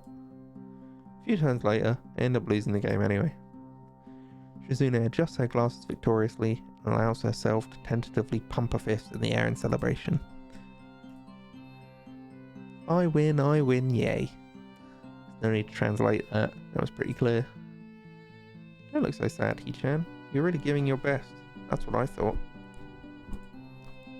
Sometimes your best just isn't good enough, though. If anyone knows that, it's me. You did very well for someone who just learned how to play today. Hee-chan, you attacked Iceland and North America at the same time. That's a very daring move. Hee-chan is impressed. The mark of great people is that they are daring, and that they can follow through. You're already halfway there. Isn't that great, Hee-chan? That isn't enough, though. Just potential isn't enough. There's no point to potential if you don't take the first step. There's no point to that if you don't keep going. I want to see more. I'm repositioning. You're right, Hee-chan. That's so demanding. Shizune leans forward, suddenly looking a lot less playful, and more like the serious person I expected her to be from the start. Hee-chan, would you like to join the student council? She really doesn't waste any time, does she? But it's only my second day of school, so I'm hesitant about committing to something so early. I haven't even taken a look at any other clubs yet. Spending time with Shizune and Misha doesn't seem like something I'd hate. I still need more time to think about it before I decide for sure. Maybe I'll get back to you on it.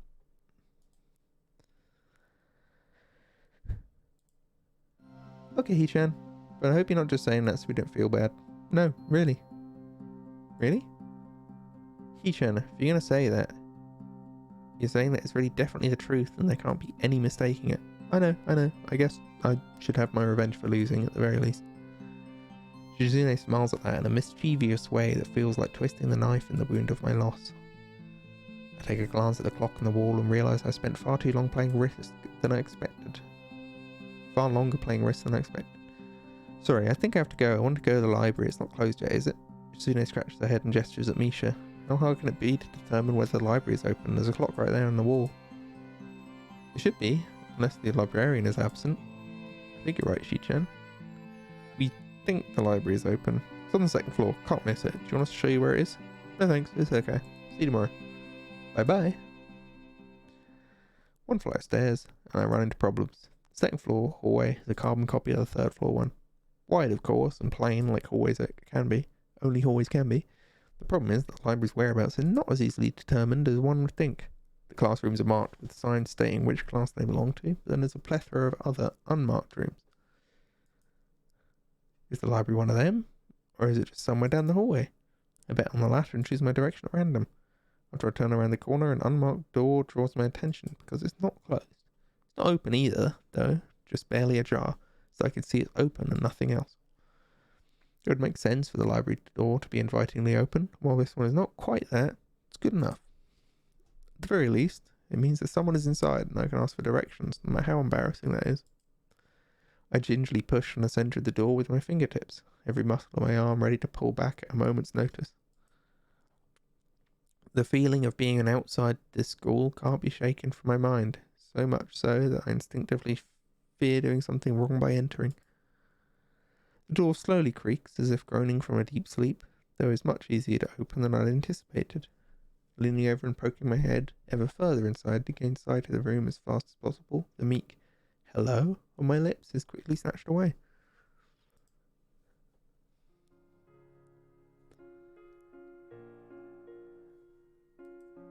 This is not what I was expecting. I mindlessly let the door open to its full extent, taking in the sight of the solitary figure taking centre stage in the otherwise abandoned room.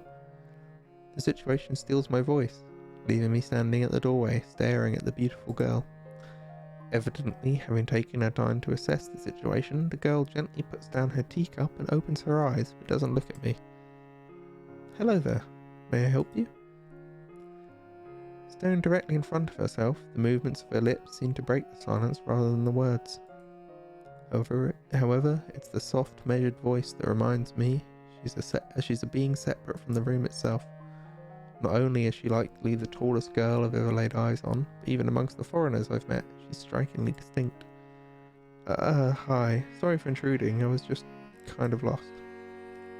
She takes a moment to formulate a response before speaking. Every action she takes feels as though it's carefully choreographed beforehand. Care to take a seat? Unexpected, considering that I'm intruding upon her. Thanks. I slowly step forward, another seat opposite her, the girl resting the teacup and saucer on the wooden table in between. The way she doesn't track my movements with her head is telling. That, and the slight cloudiness to her eyes, means she must be at least partially blind, like Kenji. Come to think of it, her voice doesn't have any detectable accent either. I guess she must be half Japanese. As I take my seat, her composure takes me slightly off guard. Her air of relaxed confidence makes the silence entirely comfortable. It's got a little waltz in there, which isn't in the finished game.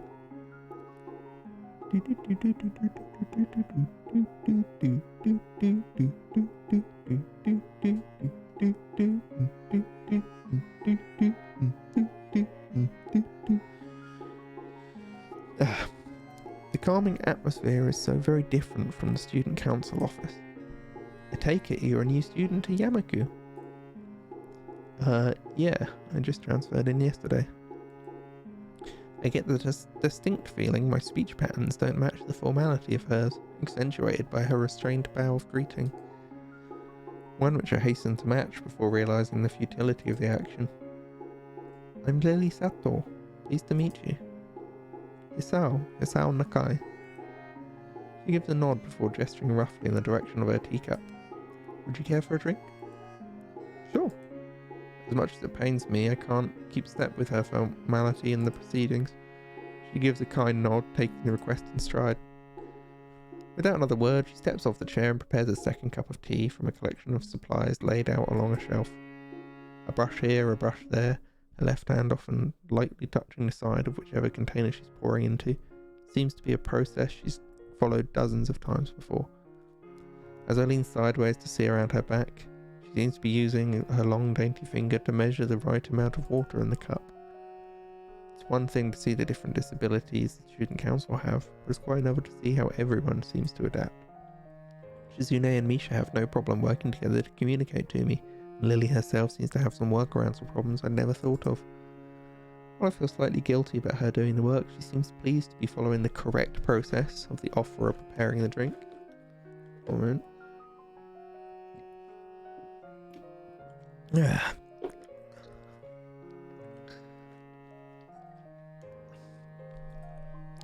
So, her soft voice brings me out of the silent observance. Which room were you looking for? It's not often this classroom is visited after school. The school library. Shizune and, some classmates told me it was on this floor. She finishes pouring water into the teacup as she nods, a small metallic tapping coming from the teacup, indicating it's being stirred. I'm aware of Miss Hakamichi, as are most students. To be with them means you're in class 3-3, you know? That's right, in the science room with Muto. She gives a small giggle before setting down the teaspoon and slowly walking towards the table, teacup and saucer in hand. He's quite a character. I imagine you'll come to like him. Most do. As she sets down the tea, I gently take it and have a sip. I'm really more of a coffee person, but this seems like a rather bad moment to bring it up. Nonetheless, the smell's quite nice. I hardly think it would be hard to choke down. So, thanks, Sato. It tastes really nice. She smiles and quickly waves her hand in front of her face. Lily, please. There's no need to be too formal. She says this in spite of her exceedingly well-bred speech. Oh well. I guess I should try and ask her about herself, as it really does seem as if she's catering to me. So which class are you from? I imagine it's one of the third year classes. Correct. I'm in class 3-2, which is in a room a little further down this wing. It's taught by Miyagi. Mr. Miyagi. And it's specifically for both blind and partially blind students. I see. Sorry. I feel like slapping myself with the faux pas, looking at her face though. She doesn't seem to be the least bit put off by it. My, there's no need to change your speech on my account. Sure, sorry. I guess I'm just showing my newness here. An environment like this would be a big change, so I can't fault you for it. While the same can't be said for everyone, many have come to terms with their conditions. A category which would include her, it seems. All too ready to jump ship from this particular topic, I segue into another. Do you come here to drink tea often? It's a really nice place. Thinking on it, this might be her version of the place behind my school that I like to have lunch at. I come here fairly often, during lunchtimes. My duties as a class representative don't leave enough time for an official club, so a friend and I use this room for having tea. A class representative, huh? Compared to Shizune, her mannerisms seem to be almost completely opposite. While Shizune's blunt and fiercely driven, Lily seems relaxed and calm, almost aloof. Come to think of it, she might be useful for a less biased view of the school's clubs. What kind of clubs are there to join? The more popular ones, the track and field club, which use the field near the school during lunchtimes, the baseball club and the book club in the new room near the library. There are also numerous small ones though, such as art and music clubs. At a time when I'm just wanting to get on my feet, rushing into a club right away seems slightly unappealing. Wonder if this school shares the same rules as my old one. Is it compulsory to join a club? It isn't, though it is encouraged. Oh, good, that's a relief.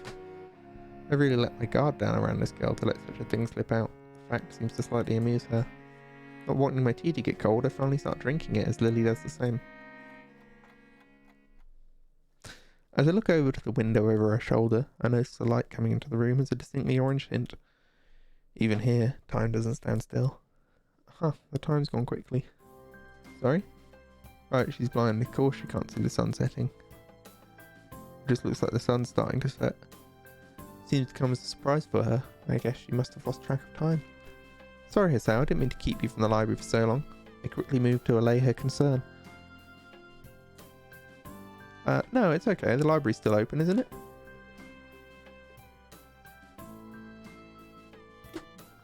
She pauses and takes a moment to think on it. It's probably something I should have asked Shizune when I had the chance, but Lily seems to know in any case. True, it's open until 6:30 during weekdays. A quick glance at my watch confirms I have well enough time to get there. I think I might get going in that case. It's been nice talking to you, Lily. She smiles and gives a deep nod, her hands still neatly folded on the table in front of her. It was my pleasure. Oh, come to think of it, shall I show you where the library is? I couldn't possibly ask for more help. I should be able to find it alright. Well, unless my navigational skills fail me, which they seem to have a habit of doing. It's alright. I was going to be talking to the librarian there in any case. I could introduce you. This gets better and better. It's pretty hard to deny her offer. If you're sure, then that'd be great. Thanks. As she stands up to follow me. Sorry, I'm getting messages again. Nope. Ignored.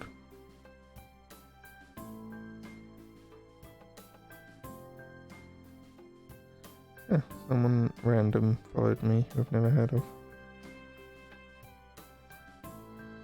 Oh, okay. That's why. Sorry, I tweeted about streaming and she designed stream stuff, so she followed me. Probably to get eyes on me. I mean, it doesn't hurt for me. It doesn't cost me anything to have that follow, and if I did want something, I could go for it. As she stands up to follow me, she takes hold of a straight, retractable cane that had been slipped into the handle of her bag on the floor. Compared to the cane the boy in my class had, Lily's looks much thinner and longer. His must be for support, whereas Lily's for navigation.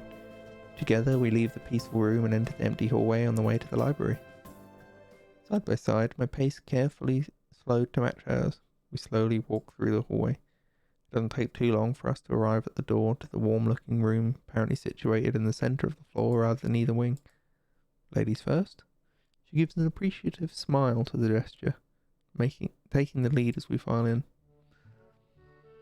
To the left is the wooden library counter, with the library proper being on the right.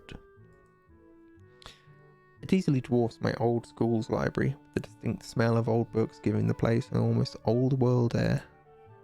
There don't seem to be a lot of students here, considering the time. It isn't a big surprise. Everyone's probably either in the school grounds or the dorms. Yuko? Are you here? She says it to thin air since the librarian doesn't seem to be present, and of course, Lily can't see this. What's unexpected is that it draws a reaction. Something from under the counter thuds against it, followed by a quiet wail. Aww. The origin, apparently the librarian, quickly crawls out and bounces up to extremely rigid attention. Hi Lily, how can I help you? Her voice is strained in a failing attempt to sound casual, and she's rubbing the back of her head.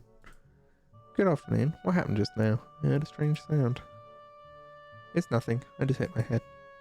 See, I dropped an eraser under the desk, and when I was looking for it, a pencil dropped, and when I was looking for both of them, you came and surprised me.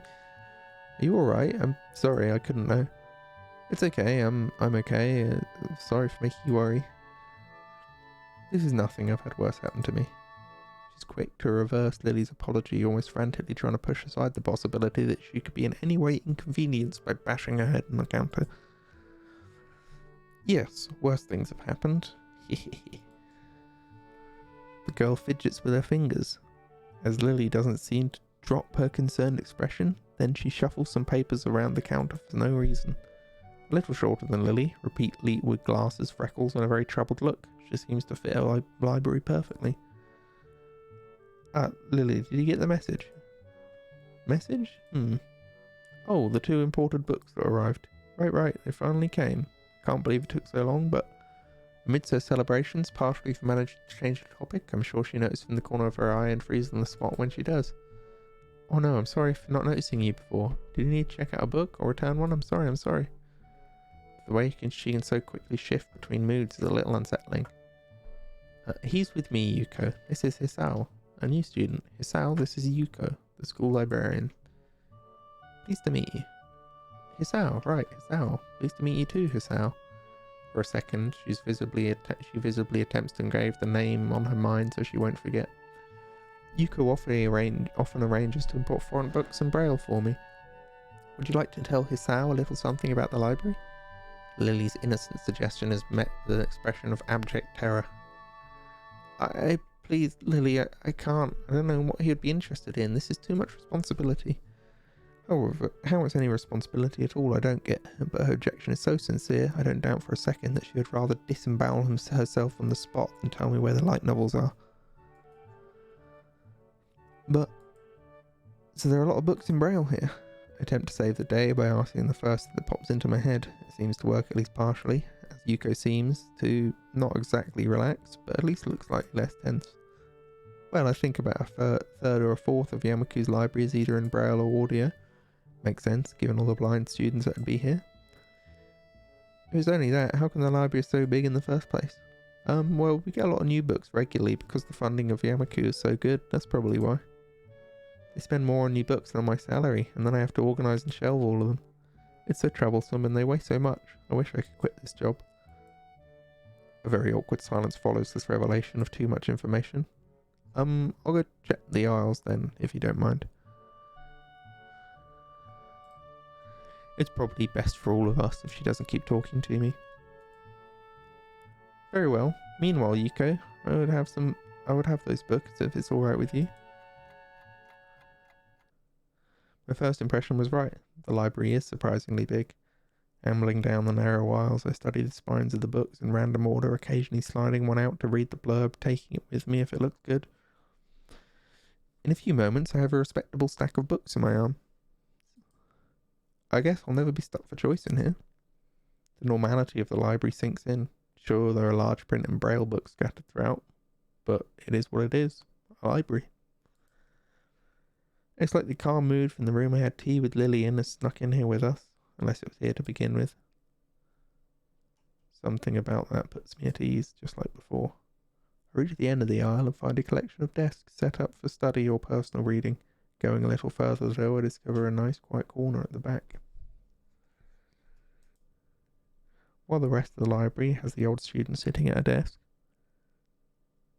either reading or stealthily sleeping, the back is pretty much deserted. As I glance around, I see someone who I recognise sitting on one of the several beanbags. It's the dark-haired girl from my class, the one who snuck out of the classroom earlier. She's reading a book, keeping it close to her face, which makes her look like she's really into it. From the way she was acting today, I had her pegged as more of a delinquent than a bookworm. In fact, her mysterious disappearance from the class raises all sorts of whys in my head. Intrigue floats slowly but surely towards the surface. Before I know it, I'm walking towards the mysterious long-haired girl. I guess there's no harm in introducing myself, as I would with anyone else. She's a classmate after all.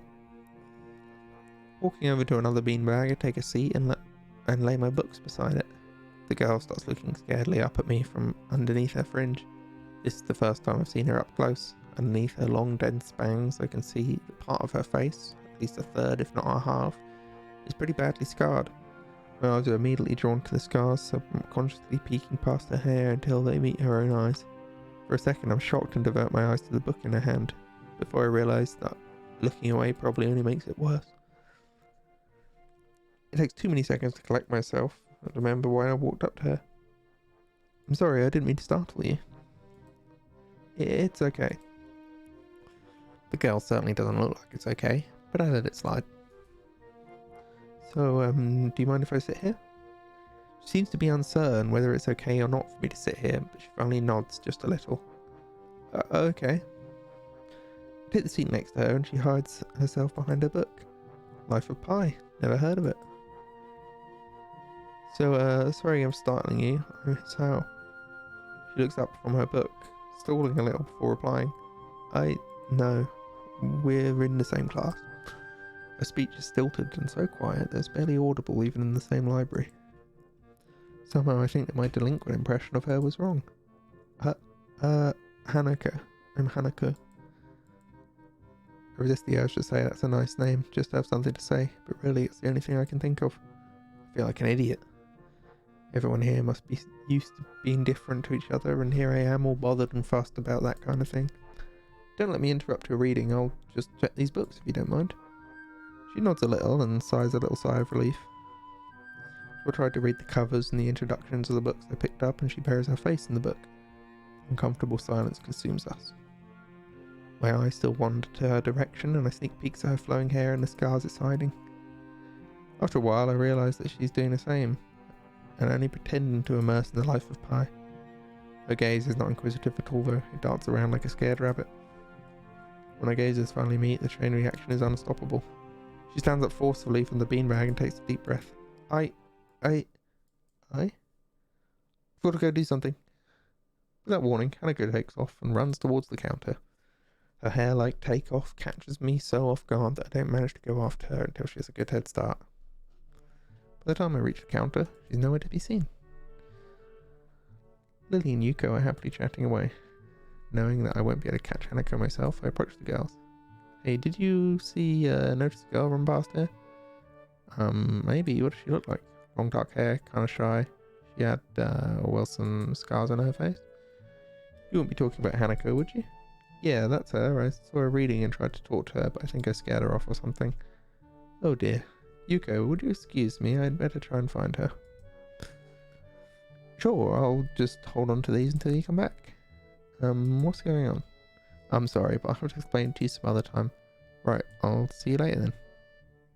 Lily hastily grabs her cane and hurries out of the library, leaving me alone with Yuko. I don't think I'll ever get the hang of this place. Did I do something wrong? What did you do? Nothing, I was just looking for some books, and then she got this fit and ran off. The most offending thing I think of is I might have looked in her general direction a few times. Well, she is a very timid girl. You have to be very careful around her. She can be very jumpy, I think, and she's not accustomed to talking with other people.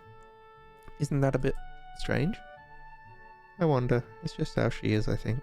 Yuko doesn't sound at all convincing. Then again, maybe this is just the norm around here. I'm going to take that spot to save the game, take a break, and maybe come back tomorrow or another day. Anytime, an hour and a half, 2 hours of streaming. I think that is a good place to call it. So, I'm going to head off. Goodbye.